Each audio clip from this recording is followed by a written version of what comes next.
What we call love. Why does love occupy such a central place in human life? The strange centrality of love.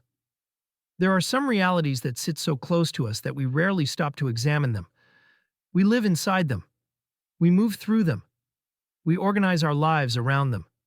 Yet because they are always present, they can become strangely invisible. Love may be one of those realities. Not because we never think about it. In some ways, we think about it constantly.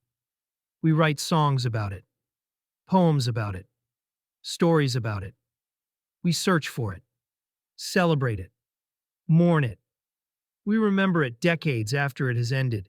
Entire industries have been built around it. Entire religions have reflected upon it. Entire lives have been shaped by its presence, or by its absence. And yet, for something so central to human existence, we often speak about love in surprisingly narrow ways. Sometimes we reduce it to romance, sometimes to attraction, sometimes to chemistry, sometimes to marriage, sometimes to sex, sometimes to a feeling. But if we step back and look at a human life as a whole, something larger begins to emerge. A child longs for it. An adolescent dreams about it. A young adult searches for it. Parents give it. Friends sustain one another through it. Partners build lives around it. The elderly often remember it. And the grieving mourn its loss. Love appears again and again in different forms, at different ages, wearing different faces.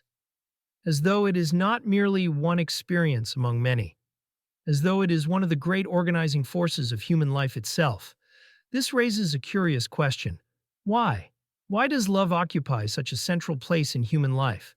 Why do human beings arrange so much of their existence around attachment, belonging, connection, and care? Why can the presence of love make life feel meaningful? And why can its absence make life feel strangely hollow? Why do people cross oceans for it?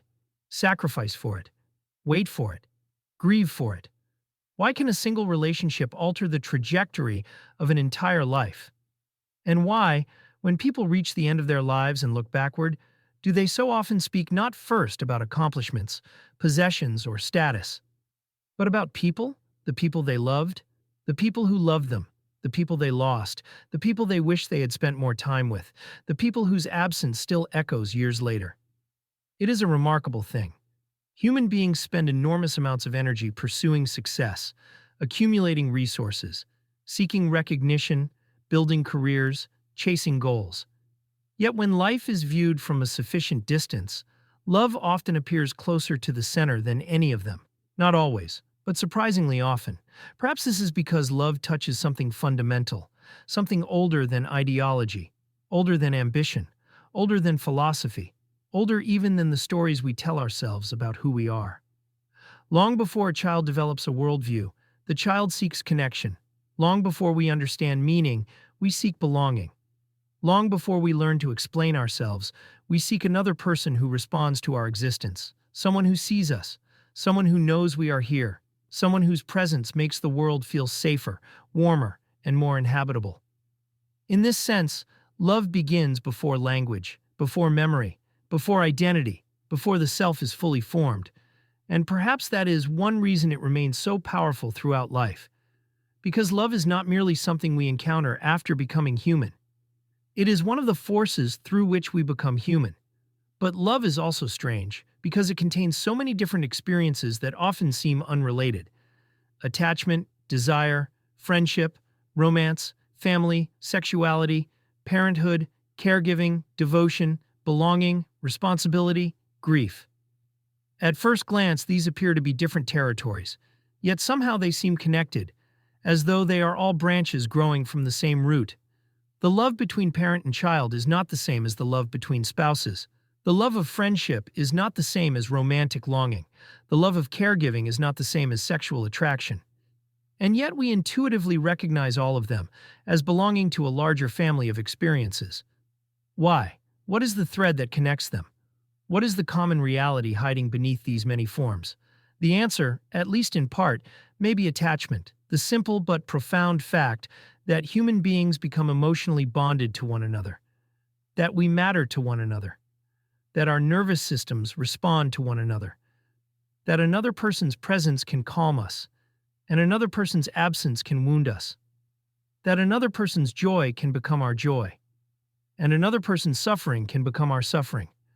Love in this sense is not merely a feeling, it is a relationship to reality, a way in which one life becomes intertwined with another, a way in which separate consciousnesses become connected without becoming identical, a way in which human beings cease to be entirely alone. Yet attachment is only the beginning. Because wherever attachment exists, vulnerability follows. To love something is to become vulnerable to its loss. To care is to risk disappointment. To connect is to risk rejection. To open one's heart is to invite uncertainty. And this may be why love contains such extraordinary beauty and such extraordinary pain. The same attachment that allows us to experience intimacy also creates the possibility of grief. The same bond that creates belonging creates the possibility of loss. The same openness that allows joy creates the possibility of heartbreak. Love and vulnerability arrive together. They cannot be separated. And yet human beings continue to love. Again and again, across generations, across cultures, across centuries. Despite disappointment, despite betrayal, despite loss, despite grief, we continue to form attachments. We continue to care. We continue to build families. We continue to seek friendship. We continue to fall in love. We continue to mourn. We continue to begin again, which suggests that love is not merely a pleasant addition to life. It may be one of the things life is organized around. One of the primary ways reality enters human experience. Through love, we encounter joy. Through love, we encounter responsibility. Through love, we encounter sacrifice. Through love, we encounter meaning. Through love, we encounter grief. Through love, we encounter mortality itself. Love does not sit outside reality. Love is one of the ways reality reaches us most deeply. And so before we ask what love is, before we ask how to find it, before we ask how to sustain it, we must begin somewhere more fundamental. We must begin with the creature that loves. Why are human beings built in such a way that attachment matters so much? Why does belonging feel necessary? Why does isolation hurt? Why does connection heal? Why does love occupy such a central place in human life? To answer those questions, we must begin where every love story ultimately begins. Not with romance, not with marriage, not even with desire, but with the simple fact that human beings are creatures who attach.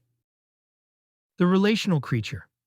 If we wish to understand a bird, we might begin with its wings.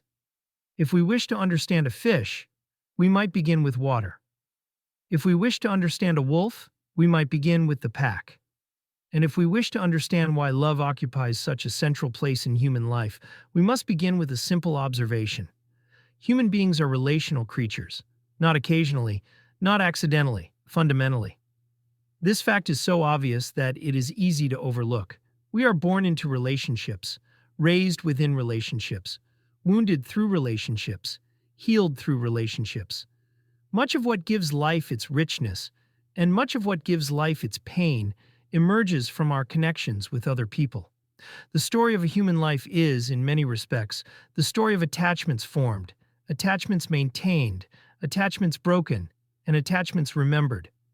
Love is not an unusual feature of human existence. It is one of its defining characteristics. Yet many of us inherit an image of ourselves that obscures this reality. Particularly in modern cultures, we are often encouraged to imagine ourselves as independent individuals. Self-made, self-sufficient, autonomous, masters of our own destinies. There is truth in this image. Human beings possess remarkable individuality. We make choices, develop identities, pursue personal paths, become distinct from one another. But individuality is only half the story. The self-sufficient individual is not the whole human being. Beneath the image of independence lies a deeper reality. No one teaches themselves language. No one invents themselves from nothing. No one survives infancy alone. No one reaches adulthood untouched by the influence of others. Even our most private thoughts often contain voices that originated elsewhere. Parents, teachers, friends, lovers, communities, generations long gone. Human beings are profoundly shaped by relationships because human beings are profoundly dependent upon relationships. The autonomous self is real, but it grows from relational soil. In fact, from a biological perspective, human beings begin life in a remarkably vulnerable state. Compared with many other animals, human infants are astonishingly helpless. A newborn cannot feed itself, protect itself, move itself to safety, or survive on its own. For years, it depends upon the care of others. This vulnerability is not a flaw. It is part of the design. The human brain develops slowly. The capacities that make human beings uniquely human — language, culture, reflection, imagination, moral reasoning, symbolic thought — require time. And that time requires care. Before a child can think independently, someone must keep the child alive. Before a child can explore the world, someone must create enough safety for exploration to become possible. Dependency is not a temporary mistake on the road to adulthood. Dependency is one of the conditions that makes human development possible in the first place. This fact has profound implications, because if survival depends upon connection, then the human nervous system becomes exquisitely sensitive to connection. Belonging matters. Acceptance matters. Recognition matters. Rejection matters. Abandonment matters. Isolation matters. These are not merely social preferences. They are signals that the organism takes seriously. The body reacts. The emotions react. The mind reacts. Long before we consciously understand what is happening, our nervous systems are already tracking signs of safety and signs of danger within relationships. Who is near? Who can be trusted? Who responds? Who turns away? Who stays? Who leaves? Human beings are constantly, often unconsciously, monitoring the social world. Not because we are weak, but because relationships have always mattered. This helps explain something that can otherwise seem puzzling. Why does loneliness hurt? Not simply inconvenience, not merely boredom. Why does it hurt? Why can social exclusion feel devastating? Why can rejection linger for years? Why can the loss of a relationship feel physically painful? Part of the answer may be that connection is not merely an emotional luxury. It is one of the conditions under which human beings flourish. The pain of isolation is not evidence that we are defective. It may be evidence that we are relational. The ache points towards something real. The wound reveals something valuable. Just as hunger reveals the importance of nourishment, loneliness reveals the importance of connection. Yet attachment involves more than survival. If survival were the whole story, love would occupy a much smaller place in human life than it actually does. Human beings do not merely seek protection, they seek companionship. Not merely safety, but belonging. Not merely assistance, but understanding. At some point, attachment expands beyond survival and enters the realm of meaning. The presence of another person begins to shape not only whether life continues, but what life feels like. A friend can transform an experience. A beloved can transform a future. A child can transform an identity. The emotional significance of relationships grows far beyond their practical utility. People become irreplaceable, and that is one of the most remarkable features of love. Human beings are not interchangeable. One friend is not simply replaced by another. One parent is not replaced by another. One child is not replaced by another. One beloved is not replaced by another. Every attachment becomes unique. Every relationship becomes its own world. And when that world disappears, something genuinely disappears with it. Perhaps this is one reason love exerts such influence over human lives. Relationships do not simply surround us. They help constitute us. They shape how we see ourselves, how we experience reality, how we remember the past, how we imagine the future. A human life cannot be fully understood apart from the relationships that have shaped it. Ask someone to tell the story of their life, and they will inevitably begin naming people. The people who nurtured them, the people who wounded them, the people who inspired them, the people who abandoned them, the people who loved them, the people they loved. Relationships become part of the architecture of identity itself, which means that love is not merely something we experience. Love participates in the construction of who we become. And yet attachment remains something of a mystery. For human beings do not simply need one another. We need one another in surprisingly deep ways. We long not merely for contact, but for connection. Not merely for presence, but for understanding. Not merely for company, but for recognition. The desire runs deeper than proximity. It reaches towards something psychological, something emotional, something profoundly human. We do not merely wish to exist, we wish to matter, we wish to be known, we wish to feel that our inner reality has been received by another consciousness. And it is here that the story begins to deepen. Because attachment alone cannot explain the extraordinary power of love. To understand that power, we must move beyond survival and belonging and enter a more intimate terrain. We must explore one of the deepest human longings, the desire to be seen. The first love story. Every human being has a first love story. Most of us cannot remember it. No photographs fully capture it. No journal records it. No conscious memory preserves it. And yet it may be one of the most consequential stories of our lives. Because long before we learned what romance was, long before we experienced attraction, long before we imagined marriage, we were already learning something about love. Not through ideas, not through language, not through instruction, but through experience, the experience of need, the experience of response, the experience of connection, or the experience of its absence. A newborn enters the world carrying a remarkable vulnerability. The infant cannot explain distress, cannot articulate fear, cannot negotiate needs, cannot understand what is happening. The child can only signal, cry, reach, search, and then wait. Wait to discover whether someone comes, whether the world responds, whether need is met, whether comfort arrives, whether connection is available. In this sense, some of the earliest questions of human life are not philosophical. They are relational. Will someone come? Am I safe? Do I matter? Can I trust the world? Not as abstract propositions, as lived realities. Questions asked, not with words, but with the nervous system itself. This is where attachment begins. Not as a theory, as an experience. The experience of reaching outward and discovering what answers. Over time, thousands upon thousands of small interactions accumulate.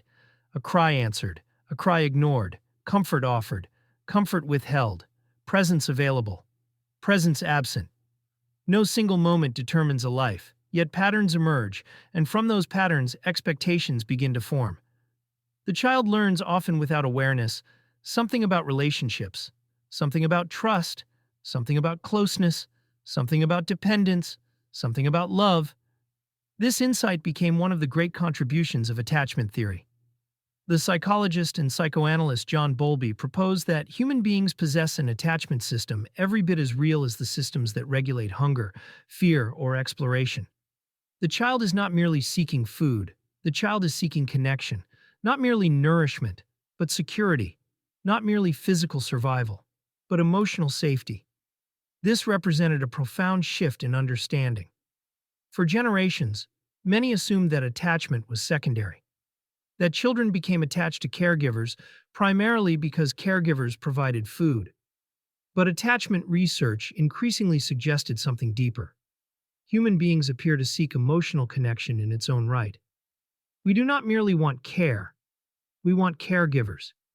We do not merely seek protection, we seek people. And perhaps this should not surprise us, because throughout evolutionary history, safety was often found in relationship. The child who remained connected had a better chance of surviving. The nervous system learned accordingly. Connection became associated with safety, separation became associated with danger, and traces of that ancient pattern remain with us still. Yet the deepest significance of these early relationships may not be survival, it may be identity.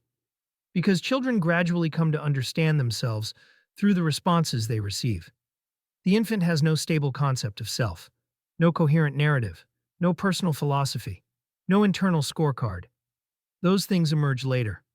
The earliest self is relational. A child begins discovering who they are, partly through how they are encountered. When delight is met with delight, when fear is met with comfort, when curiosity is welcomed, when distress is soothed, something important occurs. The child experiences not only safety, but recognition. The child's inner reality finds a place to land. A bridge forms between one consciousness and another. And through thousands of these small bridges, a sense of self slowly develops. Of course, no parent is perfect. No caregiver is perfectly attuned. No childhood is free of disappointment. That is not the standard. The goal is not perfection. The goal is enough responsiveness, enough reliability, enough care, enough repair, enough emotional availability for trust to emerge. This is important because many people hear discussions of attachment and immediately begin searching for blame. Blame for parents, blame for childhood, blame for themselves. But blame is rarely the point. Understanding is the point. Every caregiver is imperfect because every caregiver is human. Every parent arrives carrying their own wounds, limitations, fears, and unfinished stories. The question is not whether imperfection exists. The question is how those imperfections shape the maps we carry forward. Because carry them forward we do. The child eventually becomes an adolescent. The adolescent becomes an adult. The adult falls in love, forms friendships, builds families, experiences loss, navigates intimacy, and often, without realizing it, the emotional expectations formed early in life accompany them, not as destiny, not as prison, but as a starting point, a lens, a map. Some people come to relationships expecting availability. Others expect inconsistency. Some trust closeness. Others fear it. Some move toward intimacy naturally. Others approach it cautiously. Some fear abandonment. Others fear dependence. Many fear both. And often these reactions feel so natural that they are mistaken for reality itself. Yet what feels natural is not always what is true. Sometimes it is simply familiar. This may be one reason love can feel so powerful. Because adult relationships do not occur in an emotional vacuum. They awaken older systems, older hopes, older fears, older questions. The beloved is never just the beloved. The friend is never just the friend. The spouse is never just the spouse. Part of what makes attachment so emotionally charged is that present relationships often activate emotional patterns that reach far into the past, not because adults become children again, but because the nervous system remembers. It remembers what closeness felt like, what distance felt like, what trust felt like, what uncertainty felt like. The past is rarely absent from love. It often enters quietly and takes a seat in the room. And yet there is something hopeful in recognizing this, because awareness creates possibility. What is unconscious feels inevitable. What becomes visible can be understood. What can be understood can often be reshaped. The maps we inherit are influential, but they are not final. Human beings possess a remarkable capacity for growth. Relationships themselves can become places of healing, places of learning, places where old expectations are challenged and new possibilities emerge. Love is not only shaped by the past, love can also reshape the future. Still, before love can heal, before love can transform, before love can mature, there remains a deeper human longing to understand. For beneath attachment lies another desire, a desire that often follows us throughout life, a desire that appears in friendship, romance, marriage, family, and even our search for meaning itself. The desire not merely to be near another person, but to be known by them. Not merely to be cared for, but to be understood. Not merely to exist, but to feel that our existence truly matters inside another mind. And it is this longing that leads us to the next terrain, the human need to be seen. The human need to be seen. There's a difference between being noticed and being seen. Most human beings spend their lives experiencing the first. Far fewer experience the second as deeply as they desire. To be noticed is to register in another person's awareness. To be seen is something more. To be seen is to feel that another person has encountered something real within us. Not merely our appearance, not merely our role, not merely our usefulness, but our inner reality, our fears, our hopes, our contradictions, our wounds, our aspirations, the private landscape that exists behind the face we present to the world. And perhaps this helps explain why love occupies such a central place in human life. Because beneath many of our desires lies a surprisingly simple longing to feel known. Human beings often speak as though they primarily want approval, admiration, recognition, status, success. And certainly these things exert influence, but if we look closely, they often seem to be standing in for something deeper. Why does praise feel good? Why does rejection hurt? Why does criticism sting? Why does indifference wound? Part of the answer may be that human beings are not merely seeking positive judgments, they are seeking evidence that they matter, evidence that their existence registers, evidence that another consciousness has truly encountered them. At its deepest level, the desire to be seen is not vanity, it is existential. We wish to know that our lives are not passing entirely unnoticed through the world. This longing begins early. A child proudly displays a drawing, not because the drawing is objectively extraordinary, but because the child wants to share an experience. Look, a child tells a story, shows a toy, runs into a room with excitement. Again and again, the same impulse appears. Look, did you see? Did you notice? Were you there with me? The request is not merely for observation, it is for participation. The child is asking another mind to enter their experience, to confirm that what happened mattered, to affirm that the inner world is worthy of attention. And in many ways, this pattern never entirely disappears. It simply becomes more sophisticated. Adults seek witnesses too. We tell stories, share achievements, reveal disappointments, confess fears, express dreams, not only to communicate information, but to create connection, to invite another person into our experience. To say in effect, this is what it feels like to be me. Perhaps this is why loneliness can feel so painful. Loneliness is often mistaken for the absence of company. But many people have experienced loneliness in crowded rooms, at family gatherings, at parties, at work, even within relationships. Because loneliness is not merely the absence of people, it is often the absence of felt understanding, the absence of resonance, the absence of psychological home. A person can be surrounded by others and still feel unseen, still feel unknown, still feel disconnected. And conversely, a brief conversation with someone who genuinely understands can create an extraordinary sense of relief. Not because the external circumstances have changed, but because for a moment, another person has successfully crossed the distance between two consciousnesses. And that distance is larger than it first appears. For every human being lives inside a private world. No one experiences reality exactly as we do. No one carries our precise memories. No one feels our emotions from the inside. No one sees through our eyes. In a profound sense, consciousness is solitary. Each of us inhabits an interior life that can never be fully transferred to another person. And yet love represents one of humanity's most remarkable attempts to bridge that solitude. Not perfectly, never perfectly, but meaningfully. The miracle is not that another person understands everything. The miracle is that they understand anything at all.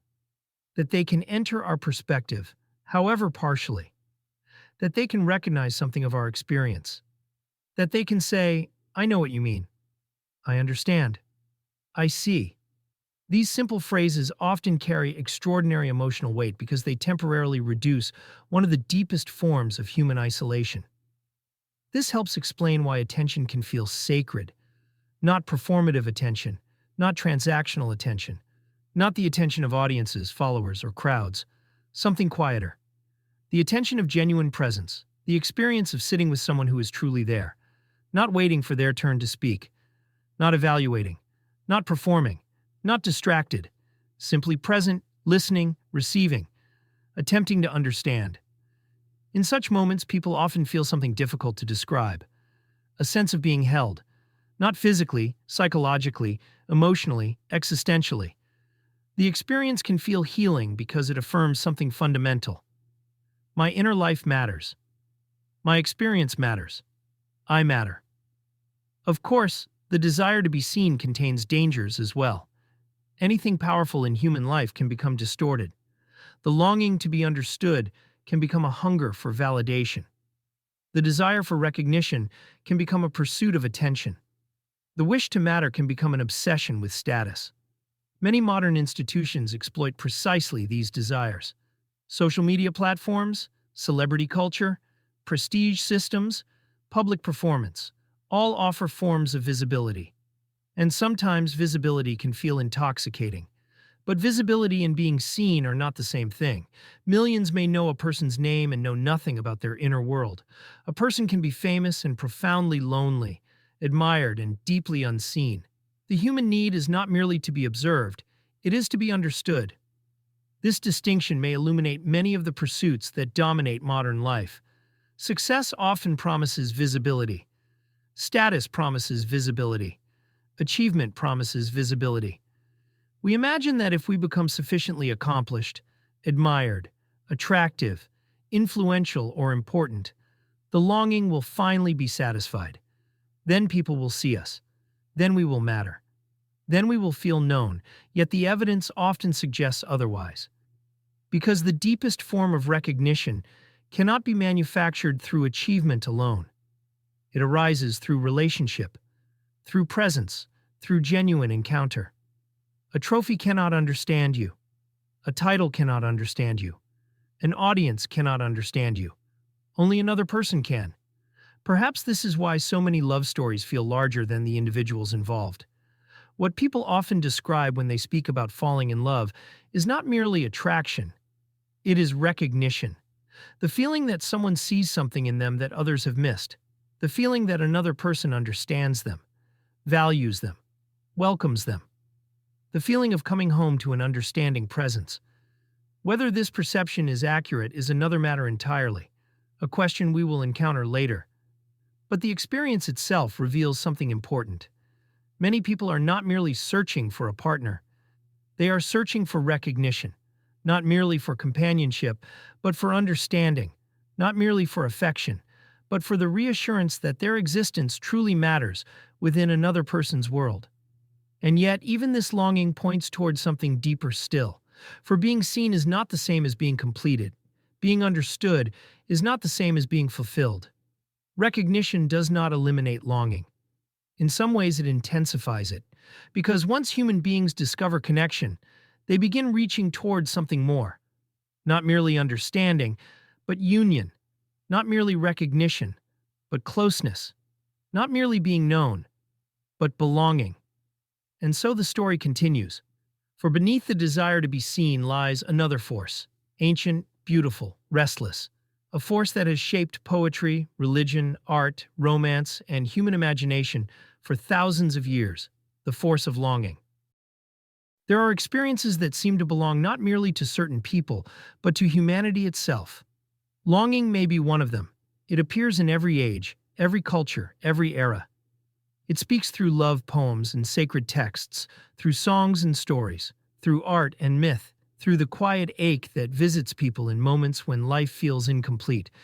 And yet longing is surprisingly difficult to define, because longing is not quite the same as desire, not quite the same as need, not quite the same as dissatisfaction.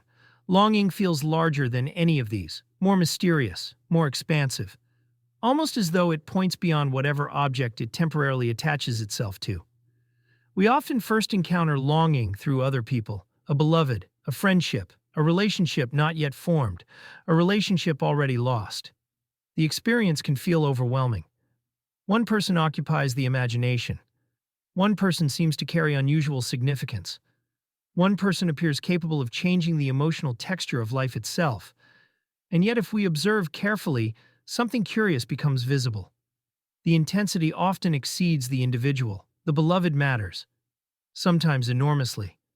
But the longing seems larger than the beloved, as though the person has awakened something that was already present, something waiting, something searching, something ancient. Perhaps this is why longing occupies such a prominent place in literature. So many stories revolve not around fulfillment, but around yearning.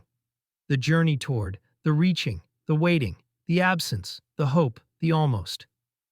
Again and again, human beings tell stories about what is not yet fully possessed, about what remains beyond reach, about what calls from a distance.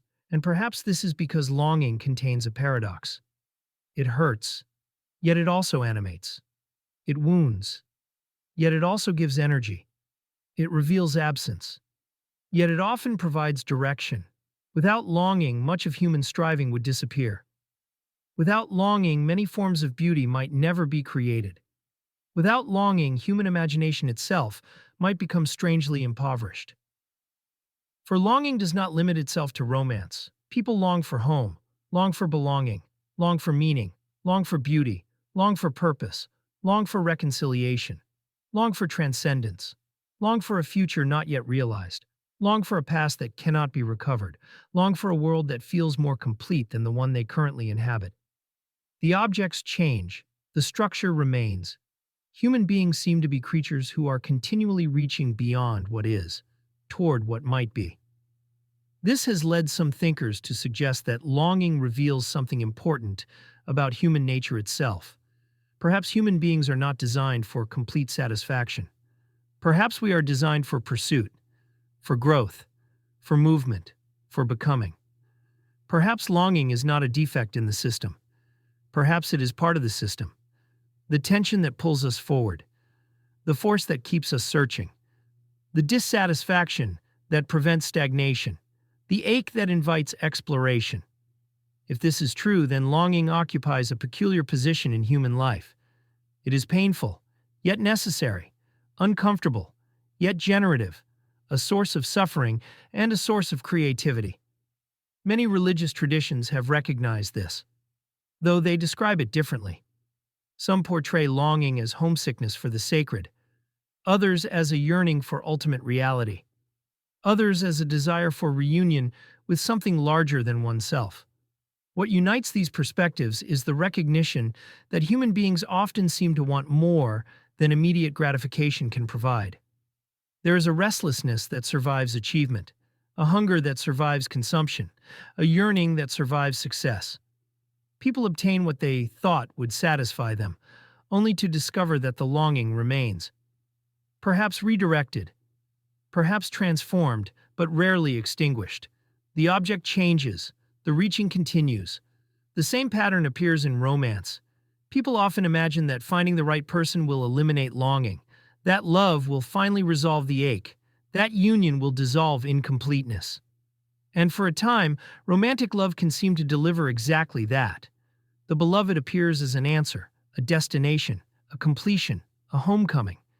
Yet reality usually proves more complicated. Because no human being can permanently carry the weight of infinite longing. No person can embody every hope, every dream, every possibility, every unmet need. Sooner or later, the beloved becomes human again. Beautiful perhaps. Important perhaps. Loved perhaps, but human. And the longing that initially seemed directed entirely toward one person begins revealing its deeper nature. Part of what we seek through others cannot be fully supplied by others. This realization can be disappointing, but it can also be liberating, for it allows us to see longing more clearly, not merely as a search for a specific person, but as a broader feature of human existence. The beloved may become one expression of longing, not its final destination. The longing itself reaches beyond any single relationship, toward connection, toward meaning, toward beauty, toward participation in something larger than oneself, toward a life that feels fully alive. This perspective helps explain why longing often appears alongside creativity. Artists experience it, writers experience it, musicians experience it, explorers experience it, scientists experience it, mystics experience it, entrepreneurs experience it. The forms differ, the structure remains. Something calls, something attracts, something pulls consciousness toward a horizon not yet reached.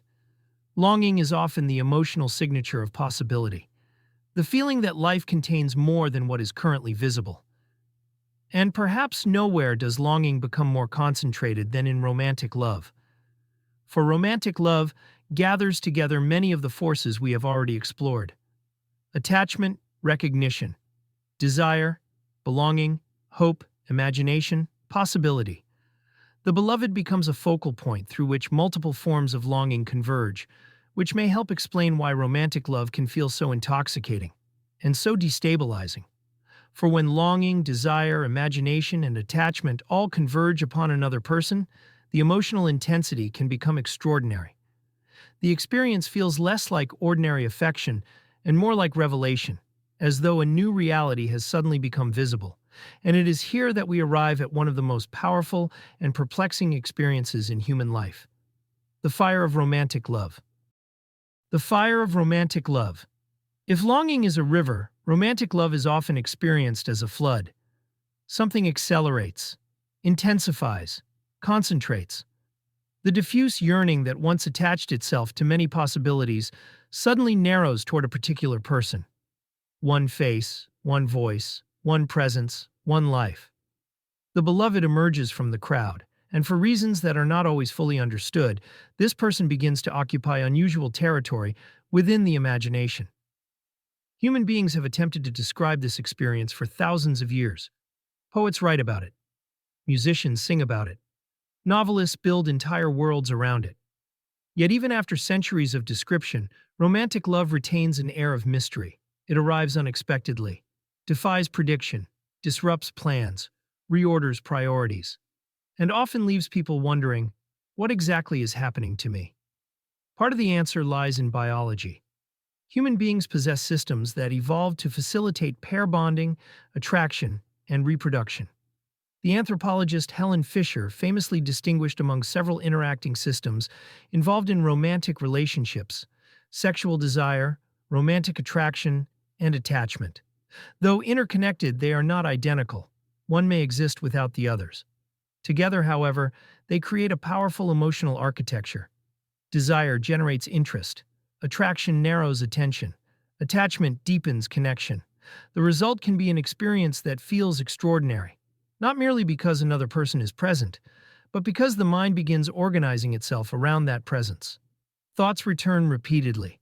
Attention gravitates naturally. The beloved acquires unusual emotional significance. In many cases, the experience resembles obsession more than reasoned judgment. And in a sense, that may be exactly what it is. This is one reason romantic love often feels revelatory. The world appears transformed. Ordinary experiences become meaningful. Colors seem brighter. Music sounds richer. The future appears more expansive. The beloved becomes a source of emotional energy, a focal point for imagination, a carrier of possibility. People often describe falling in love as though they have discovered something, as though they have awakened, as though they have encountered a reality previously hidden from view. And in one sense, they have. The experience reveals capacities that were already present: the capacity for devotion, the capacity for vulnerability, the capacity for hope, the capacity for emotional investment. Romantic love often uncovers dimensions of the self that remain dormant under ordinary conditions. Yet revelation is not the whole story, because romantic love also invites illusion, perhaps more than any other form of love. For when human beings fall in love, they rarely encounter only the other person. They encounter their own imagination as well. The beloved becomes surrounded by possibility, meaning, projection, fantasy, expectation. The line between who the person is and what they represent can become difficult to distinguish. This is where the terrain grows more complicated, because romantic love often feels like discovery, but it may also involve creation. We do not merely perceive the beloved, we interpret them, imagine them, fill in gaps, construct narratives, sometimes without realizing we are doing so. The literary critic and philosopher René Girard spent much of his career exploring this phenomenon. Girard proposed that human desire is often mimetic, meaning that we learn what to desire partly by observing the desires of others. The objects of desire do not always possess intrinsic significance. Their significance emerges through social and psychological processes.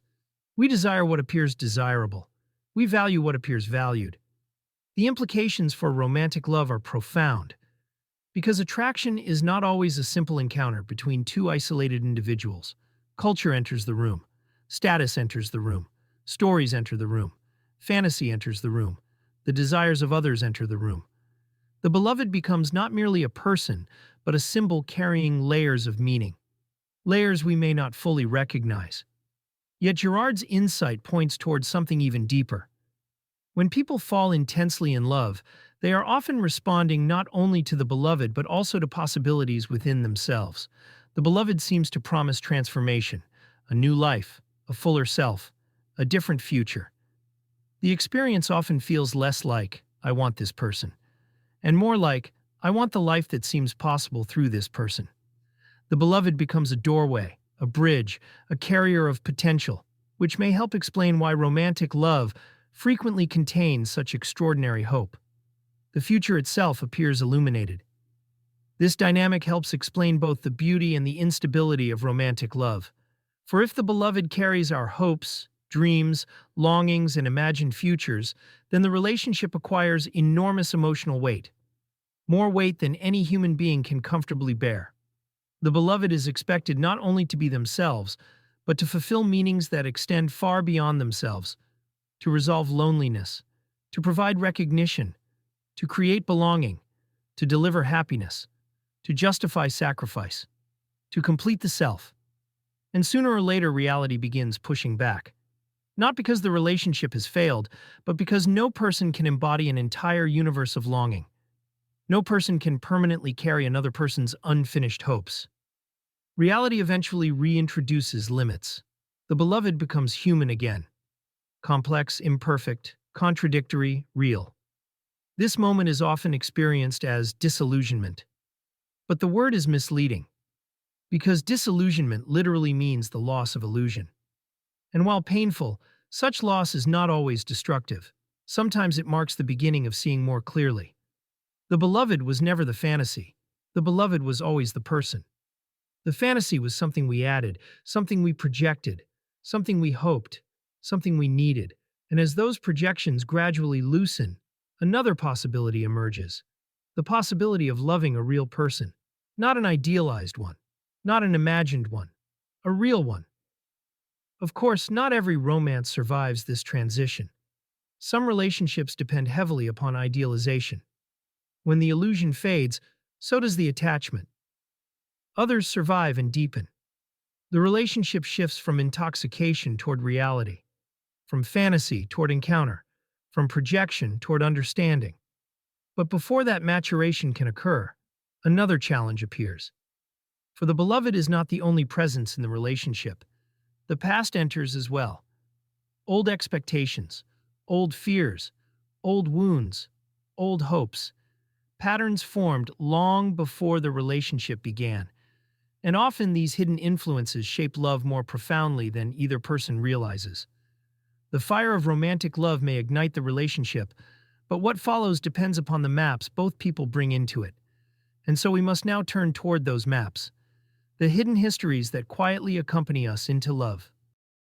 The hidden maps inside love.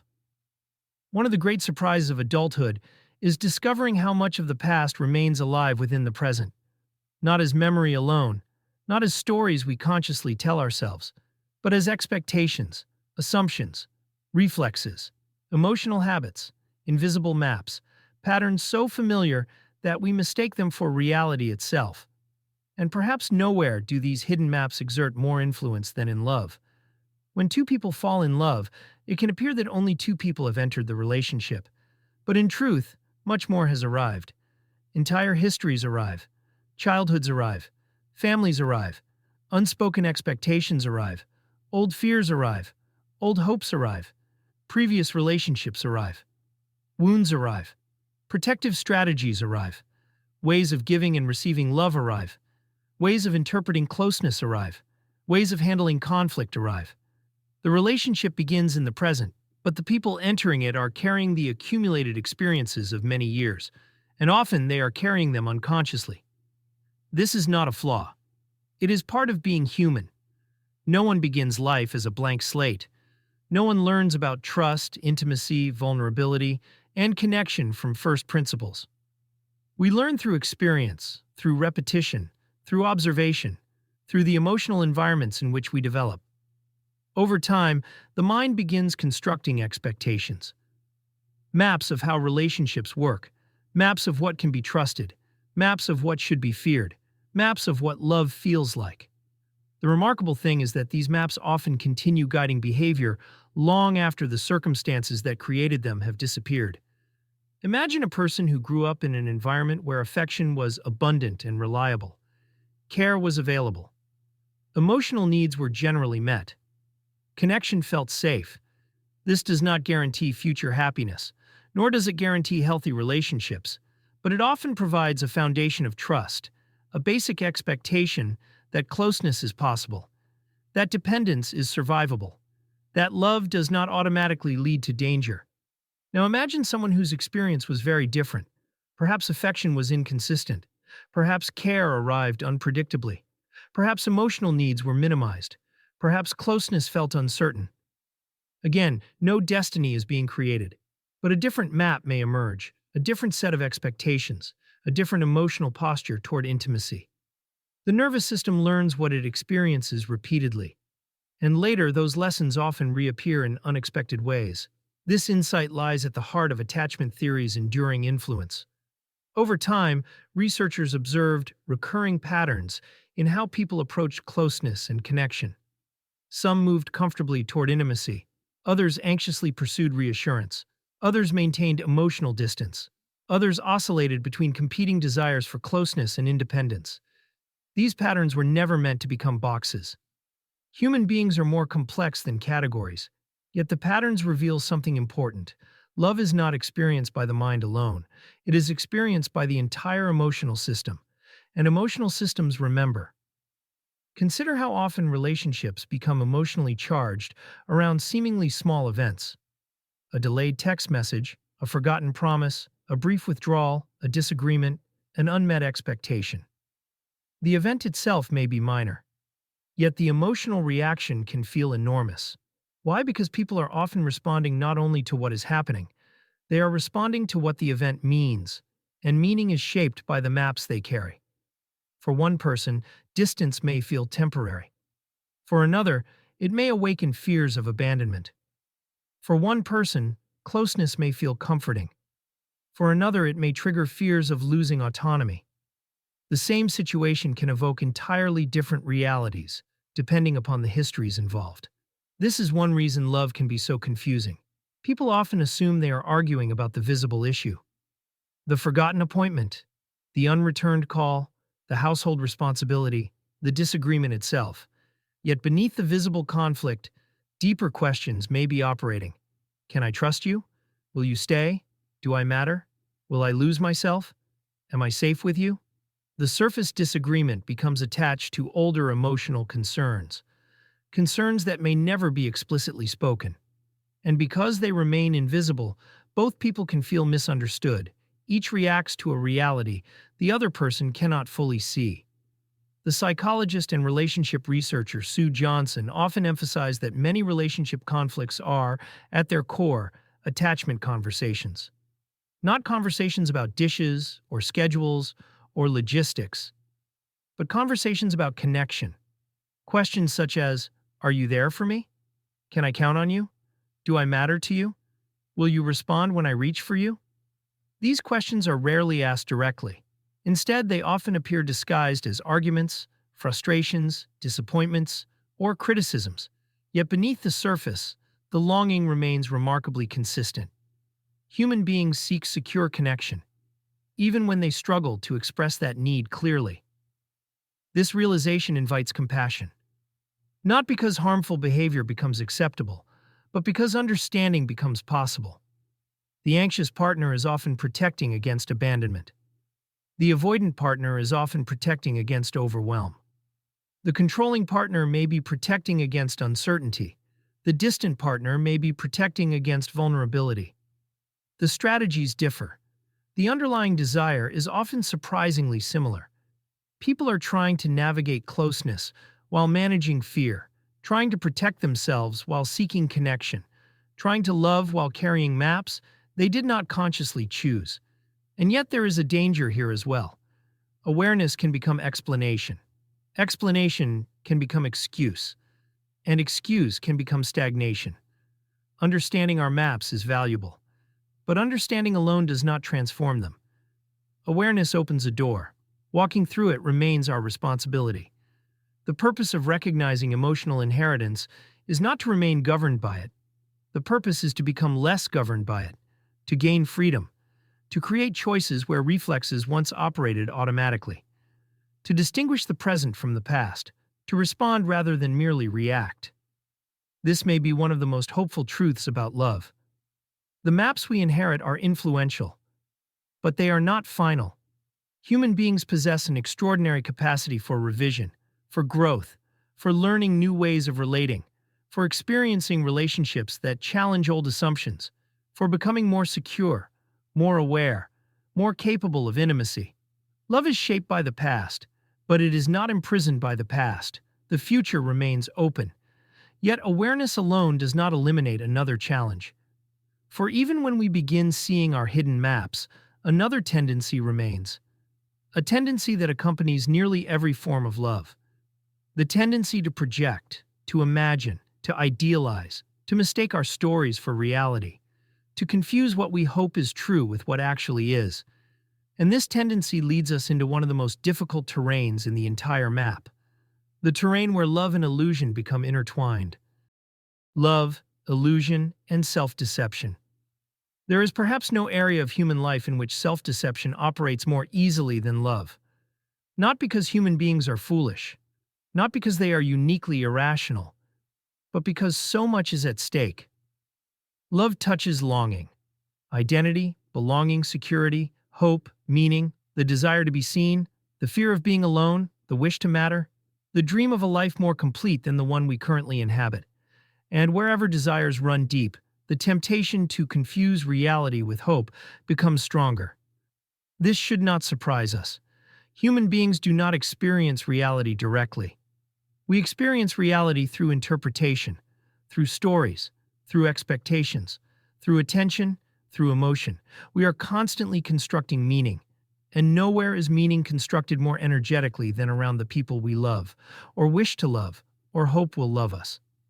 Love invites imagination, and imagination is both one of our greatest gifts and one of our greatest sources of confusion. Consider how often people fall in love not only with a person, but with a possibility. The possibility of companionship, the possibility of healing, the possibility of transformation, the possibility of escape, the possibility of becoming someone different. The beloved becomes associated with a future that feels brighter, warmer, more meaningful, more complete, and because the future itself is invisible, imagination rushes in to fill the gaps. Soon we are no longer responding only to the person. We are responding to the story, the dream, the possibility, the imagined life. Sometimes these align with reality. Often they do not. This may be one reason disappointment is so common in love. People often believe they are disappointed by another person, and sometimes they are. But often what has collapsed is something else, an expectation, a fantasy, a projection, a story that reality can no longer support. The person has not changed. The illusion has. And the loss of illusion can feel surprisingly painful, because illusions are rarely arbitrary. They usually serve emotional needs, they help organize hope, they reduce uncertainty, they provide direction. To lose an illusion is not merely to lose an idea, it is often to lose a source of meaning. One of the most common forms of projection occurs when people seek completion through another person. The belief takes many forms, sometimes explicit, often unconscious. If I find the right person, I will finally feel whole. If someone loves me enough, I will finally feel secure. If this relationship succeeds, I will finally become who I am meant to be. There is understandable wisdom hidden within these hopes. Relationships can enrich life, support growth, create belonging, deepen meaning, but relationships cannot complete a person. No human being can permanently carry responsibility for another person's unfinished self. The expectation is too heavy, too large, too impossible. Sooner or later, the beloved must become human again, and human beings cannot function as gods. This dynamic often appears in another form, the desire to rescue. Many people enter relationships hoping to save someone, to heal them, fix them, redeem them, transform them. At first glance, this can appear noble, compassionate, loving, and sometimes genuine care is indeed involved, but rescue fantasies often conceal other motives. The desire to feel needed, the desire to feel important, the desire to avoid one's own unfinished work by focusing on someone else's, the desire to earn love through sacrifice, the desire to justify existence through usefulness. Again, the issue is not caring. Care is essential to love. The issue is whether the relationship allows both people to remain fully human, or whether one person becomes a project and the other becomes a savior. Neither role is sustainable. Neither role reflects reality. The opposite illusion appears as well. Instead of trying to save another person, we seek someone to save us, someone who will eliminate loneliness, resolve insecurity, heal old wounds, remove uncertainty, protect us from vulnerability. The fantasy is understandable. Life is difficult. Love offers comfort. Connection offers relief. Yet no relationship can permanently remove the burdens of being human. No person can eliminate uncertainty. No person can erase mortality. No person can guarantee happiness. The desire to be rescued is ultimately another attempt to escape reality, and reality eventually returns. It always does. This brings us to one of the most important distinctions in the entire map. The distinction between love and need. The two often appear together. They frequently overlap, yet they are not identical. Need says, "I require you in order to be okay." Love says, "I value your existence, independent of what you provide." Need seeks security. Love seeks connection. Need fears loss because it threatens the self. Love fears loss because it values the other. Most relationships contain both. The challenge is not eliminating need entirely. Human beings are dependent creatures. The challenge is recognizing the difference. Recognizing when affection has become possession. When attachment has become control. When dependence has become captivity. When fear has disguised itself as love. The same distinction appears between love and attention. Many people spend years confusing the two. Attention feels good. Validation feels good. Being desired feels good. Being admired feels good. And because these experiences can accompany love, they are often mistaken for love itself. Yet attention can exist without care.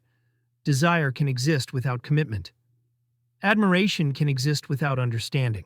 A person may crave attention while remaining incapable of intimacy. A person may receive enormous attention while feeling profoundly unseen. The experiences are related, but they are not the same. Love involves something deeper, a genuine concern for another person's flourishing, a willingness to encounter them as they are, rather than merely as they serve us. This realization points toward a difficult truth. Many of the experiences we casually label as love are mixtures. Part love, part fear, part longing, part projection, part need, part fantasy, part attachment. Human relationships are rarely pure, and perhaps expecting purity is itself another illusion. The goal is not perfection. The goal is awareness. To see more clearly, to distinguish reality from projection, to recognize where stories have replaced observation, to notice where fear has disguised itself as devotion, to become less captive to illusion and more available to encounter. Because genuine love requires reality, not fantasy. Reality, the actual person, the actual relationship, the actual limitations, the actual strengths, the actual vulnerabilities. Real love begins where idealization loosens its grip, where the beloved is no longer a symbol, no longer a project, no longer a savior, no longer an answer to every unanswered question, but a human being. Distinct, complex, incomplete, mortal, just like ourselves. And strangely enough, this recognition does not diminish love. It often deepens it. For when illusion recedes, another possibility emerges. The possibility of caring for someone not because they fulfill a fantasy, but because they are who they are. Yet even this realization leaves one question unanswered. If love is larger than romance, larger than projection, larger than desire, then where else does it appear? For many of the most important expressions of love have little to do with romantic attraction at all. Friendship, parenthood, caregiving, loyalty, community, devotion. The territory is much larger than we often imagine, and to understand why love occupies such a central place in human life, we must widen our perspective once again. We must explore the many forms that love can take. The many forms of love. If an outside observer attempted to understand human beings by studying only romantic love, they would miss a large portion of the story. Perhaps the most important portion. For while romance occupies a prominent place in imagination, memory, literature, and popular culture, much of human life is sustained by forms of love that receive far less attention. Friendship, parenthood, family, caregiving, loyalty, devotion, community. These forms of love rarely generate the same drama. They are less likely to inspire novels, less likely to dominate songs, less likely to produce headlines, and yet they often carry much of the actual weight of human life. Consider friendship. Friendship is one of the strangest and most remarkable forms of human attachment. Unlike family, it is not inherited. Unlike romance, it is not typically organized around desire. Unlike parenthood, it does not emerge from biological necessity. Friendship is chosen. One person encounters another and says, in effect, I would like to share part of my life with you. No contract, no obligation, no formal structure, and yet friendships can shape entire lives. A friend may alter the course of a career, provide support during hardship, offer perspective during confusion. Witness decades of personal change. The friendship may contain little drama, little spectacle, little intensity, yet its significance can be enormous. When people look back upon their lives, the names that arise most readily are often not merely lovers or spouses. They are friends, people who accompanied them through time, people who helped carry reality. Perhaps this is because friendship represents one of the purest expressions of recognition. A friend often sees us not through obligation, but through choice. Not because they must, because they wish to. Friendship says, I know who you are, and I would still like to remain. This is no small thing. In a world where much interaction is transactional, friendship offers a different kind of connection. One grounded in shared experience, mutual regard, and voluntary presence. A friend becomes a witness to our life. And witnessing, as we have seen, is one of the deepest gifts human beings can offer one another. Then there is family. Family occupies a curious position within human experience. For family is often where we first encounter love, and also where we first encounter disappointment, support and conflict, belonging and misunderstanding. Family relationships tend to be unusually powerful because they are woven into identity itself. One does not simply have a family, one emerges from one. Its influence extends forward through memory, expectation, values, stories, and emotional habits. Family love is rarely simple, yet its importance is difficult to overstate. The family becomes one of the first places where human beings learn what connection means, and often one of the first places where they learn how difficult connection can be. Parenthood introduces another dimension altogether, for parenthood often reverses the direction of love. Much of early life is spent asking, who loves me? Who sees me? Who will stay? Who will care for me? Parenthood gradually shifts the question. Now the attention moves outward. The concern moves outward. The responsibility moves outward. A child arrives, and suddenly another life acquires extraordinary significance. Parents frequently describe this transition as difficult to explain, not because affection is unfamiliar, but because the scale feels unfamiliar. The child's well-being becomes emotionally intertwined with their own. Joy expands. Fear expands. Responsibility expands. Vulnerability expands.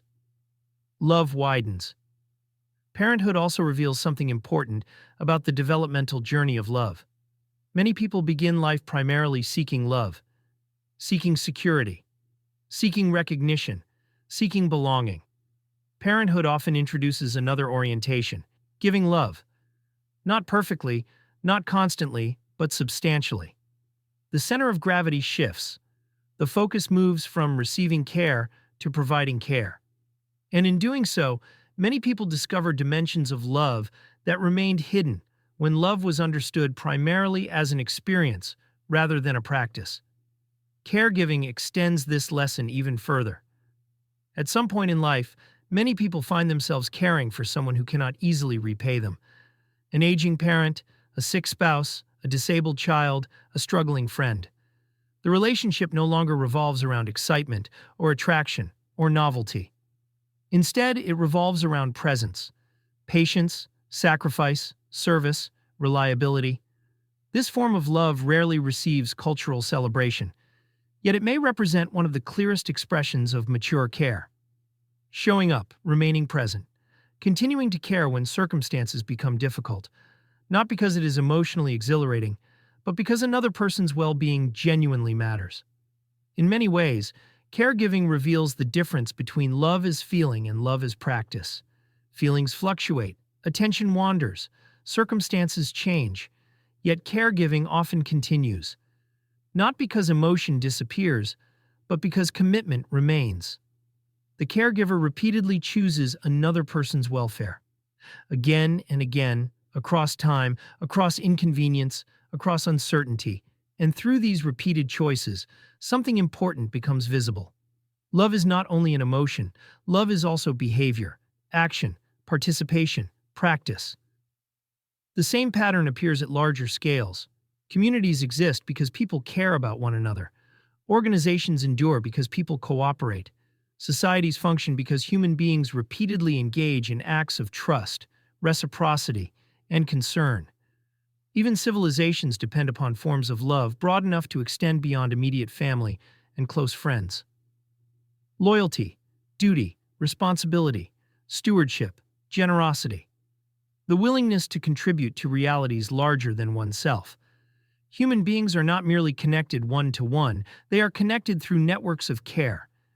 And these networks help sustain the conditions under which life becomes possible. This wider perspective reveals something important. Romantic love is real, powerful, beautiful, but it is not the whole story. It is one expression of a much larger phenomenon. The larger phenomenon is attachment, connection, care, the capacity to value another life, the capacity to participate in another person's flourishing, the capacity to move beyond oneself. Seen this way, friendship, parenthood, caregiving, and community are not secondary forms of love. They are central forms, different expressions of the same underlying reality. And perhaps this helps answer part of our original question. Why does love occupy such a central place in human life?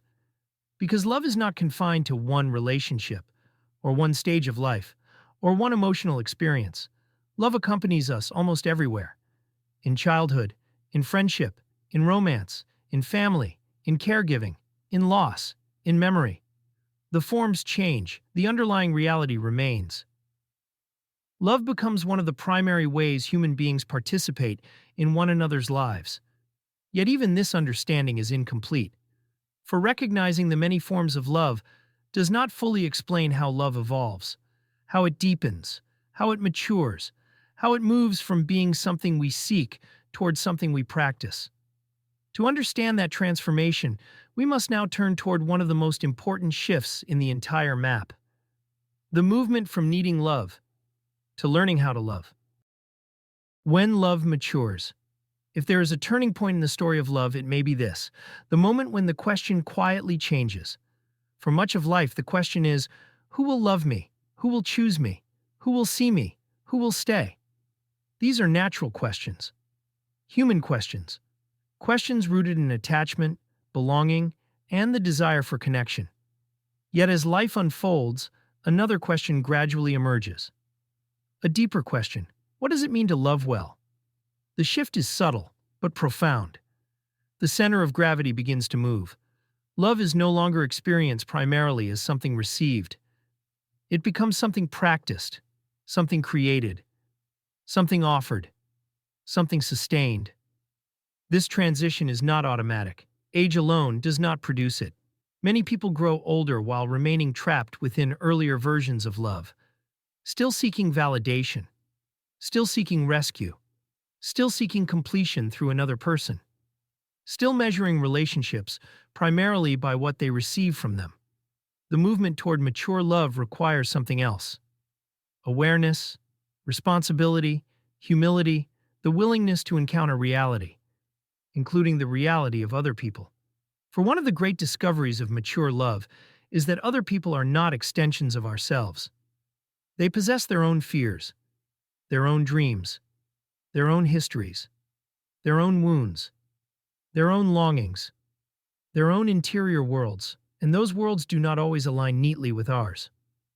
Love matures when another person ceases to function primarily as a source of fulfillment and becomes someone whose flourishing matters in its own right.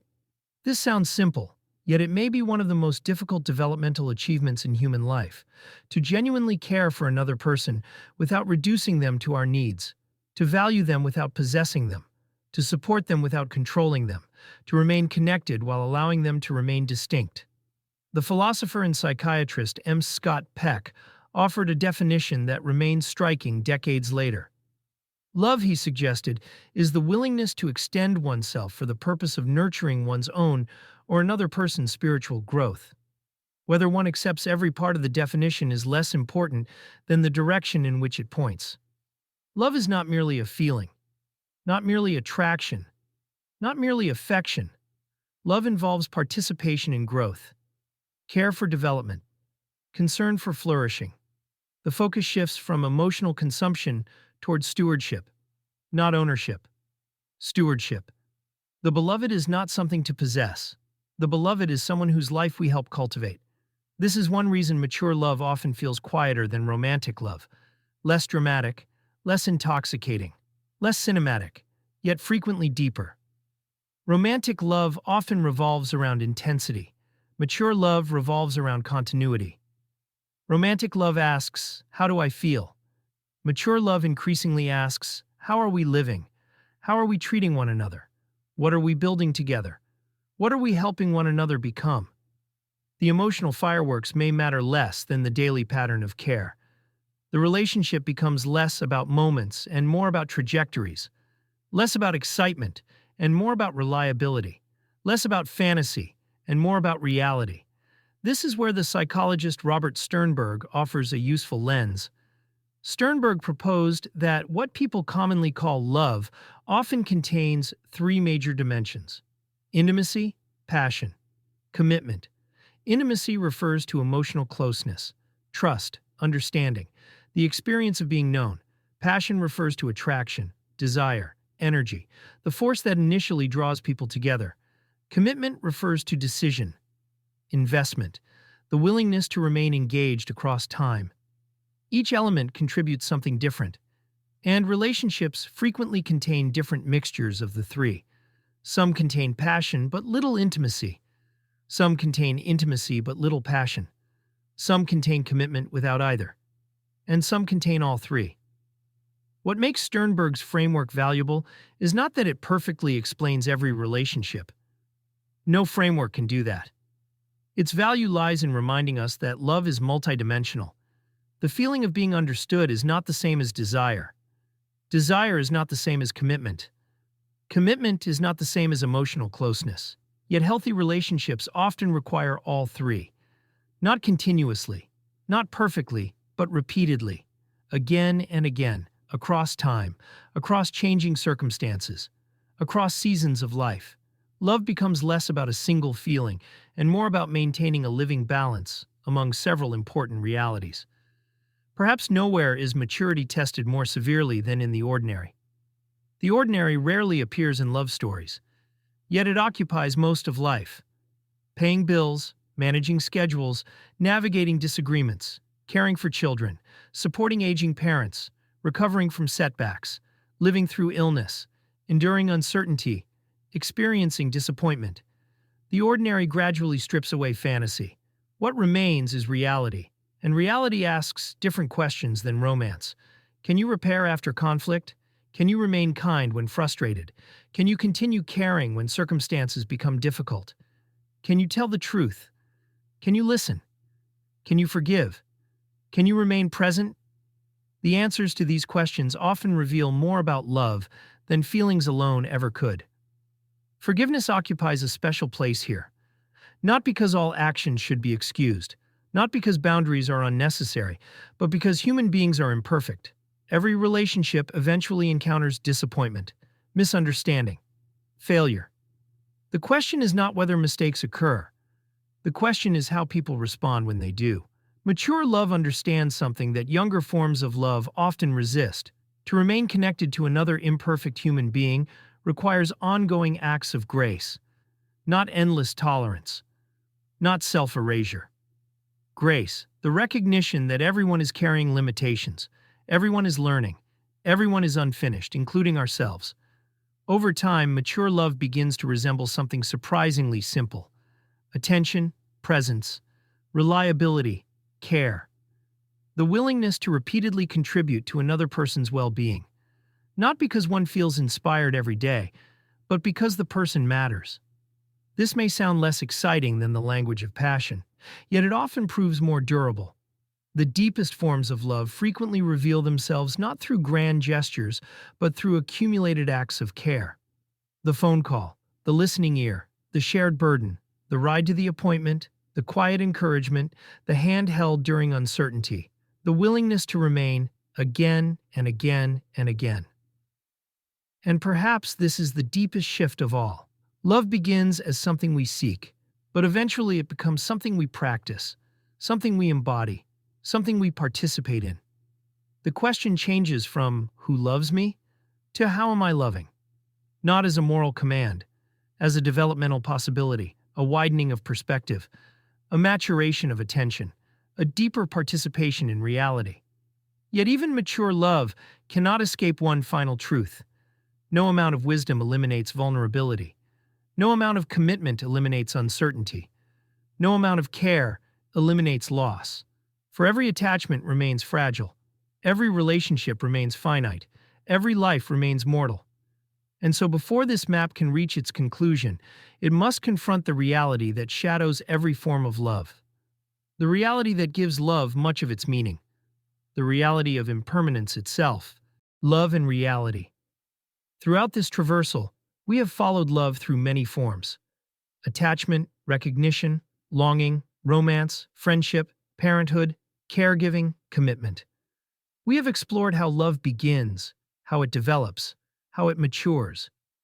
Yet all of these paths eventually lead toward the same horizon. Reality, not the reality of ideas, not the reality of theories, the reality of impermanence, the reality that every attachment exists within time, and time moves, always. Perhaps this is one reason love occupies such a central place in human life. Because love does not merely bring us closer to other people. Love brings us closer to reality itself. To love something is to become vulnerable to it. The moment we care deeply, uncertainty enters the picture. The moment another person's well-being begins to matter, we become exposed. Concern creates vulnerability. Attachment creates vulnerability. Love creates vulnerability. This is not a flaw in love, it is one of its defining features. The two arrive together. Always. Many people spend years attempting to separate them, seeking love without risk, attachment without vulnerability, connection without uncertainty, intimacy without exposure, yet reality refuses the bargain. The very things that make love meaningful are the things that make it fragile. The possibility of rejection, the possibility of disappointment, the possibility of change, the possibility of loss. Remove vulnerability entirely, and much of what we call love disappears with it. For love requires openness, and openness always carries risk. This truth becomes increasingly visible as life unfolds. Children grow up, friends move away, relationships change, parents age, bodies weaken, circumstances shift, people die. No amount of attachment exempts us from these realities. Indeed, attachment often intensifies them. Because loss is measured not simply by what disappears, but by what mattered. The depth of grief reflects the depth of connection. The wound reveals the value. The pain testifies to the attachment. This can feel profoundly unfair, and perhaps in some sense it is. Love invites us to care deeply about things we cannot ultimately control. The beloved remains free. The child develops an independent life. The friend follows their own path. The parent grows older. The body changes, time continues. No matter how much we love, we cannot freeze reality. We cannot prevent impermanence. We cannot guarantee outcomes. Love asks us to invest our hearts in a world that remains fundamentally uncertain. Yet this uncertainty may be precisely what gives love its significance. Imagine a world without loss, without vulnerability, without mortality, without endings. Such a world might eliminate grief, but it would also transform the meaning of attachment. Part of what makes a shared moment precious is that it will not last forever. Part of what makes presence valuable is that absence remains possible. Part of what makes love meaningful is that it exists within time. The finite gives shape to the precious. Impermanence creates urgency. Mortality illuminates value. This is why grief occupies such a strange place within human life. Most people wish to avoid it, And understandably so. Grief hurts, sometimes deeply, sometimes for years, sometimes for a lifetime. Yet grief also reveals something important. Grief is not merely a sign that something has gone wrong. Often it is evidence that something went right. That attachment occurred. That connection mattered. That love was real. The pain of grief is the echo of significance, the cost of caring, the shadow cast by love. The psychiatrist and Holocaust survivor Viktor Frankl once observed that suffering ceases to be suffering at the moment it finds meaning, not because pain disappears, but because pain becomes connected to something larger. Grief often works in a similar way. The loss remains painful, yet beneath the pain lies recognition. This mattered. This person mattered. This relationship mattered. This love mattered. The grief is painful precisely because the attachment was valuable. And strangely enough, most people would not choose to erase the attachment simply to avoid the grief. Given the choice, they would love again, even knowing the cost. This reveals something profound about human beings. We are not merely pleasure-seeking creatures. If we were, we would avoid attachment whenever possible. Attachment introduces risk. Grief introduces pain. Love creates vulnerability. Yet human beings repeatedly choose connection anyway. Again and again, across cultures, across centuries, across generations, the parent loves the child, the friend loves the friend, the spouse loves the spouse, the caregiver remains present, the grieving heart remembers. Human beings continue investing themselves in relationships despite knowing how the story ultimately ends. This suggests that love provides something deeper than comfort, something deeper than pleasure, something closer to meaning itself. In this sense, love becomes one of the primary ways reality enters human life. Through love, we encounter responsibility, because someone else's well-being matters. Through love, we encounter sacrifice, because caring often requires giving. Through love, we encounter limitation, because no relationship is perfect. Through love, we encounter uncertainty, because outcomes remain beyond our control. Through love, we encounter grief, because attachments end. And through love, we encounter mortality, because everything we cherish exists within time. Love does not protect us from reality. Love introduces us to reality. This realization changes how we understand courage. Courage is often imagined as something dramatic, heroic, extraordinary. Yet perhaps one of the most common forms of courage is simply this: to love despite uncertainty, to attach despite vulnerability, to care despite risk, to remain open despite previous disappointment, to continue investing in people despite knowing that loss is inevitable. This kind of courage rarely receives public recognition, yet it may be among the most important forms of courage human beings practice, again and again, throughout ordinary life. And perhaps this brings us back to our original question: why does love occupy such a central place in human life? Not merely because love feels good, not merely because love helps us survive, not merely because love creates belonging, though all of these are true. Love occupies such a central place because it touches nearly every important dimension of human existence. Identity, meaning, responsibility, joy, sacrifice, grief, mortality. Love is not one experience among many. It is one of the great realities through which human beings encounter life itself. And so we arrive at a final recognition. Love does not eliminate suffering. Love often creates new forms of suffering. Love does not eliminate uncertainty. Love often deepens it. Love does not exempt us from mortality. Love often makes mortality more visible, and yet few people, looking back upon a life as a whole, conclude that the answer was to love less. The overwhelming testimony of human experience points in the opposite direction. Love more deeply. Pay more attention. Be more present. Care more courageously. Not because these things protect us from reality, but because they help us participate in it. More fully, more honestly, more humanly. The question, then, is not whether love is worth the risk. The risk was never optional. To be human is already to be vulnerable. The real question is whether we will allow ourselves to care, whether we will allow ourselves to attach, whether we will allow ourselves to love, knowing what love asks of us, knowing what love costs, knowing what love makes possible. And perhaps that is why love occupies such a central place in human life, because love is one of the primary ways reality reaches us, and one of the primary ways we reach back. From here, another question naturally emerges. What happens when two people decide not merely to love one another, but to build a life together? Not merely to attach, but to commit, not merely to connect, but to construct a shared reality across years, decades, uncertainty, and change.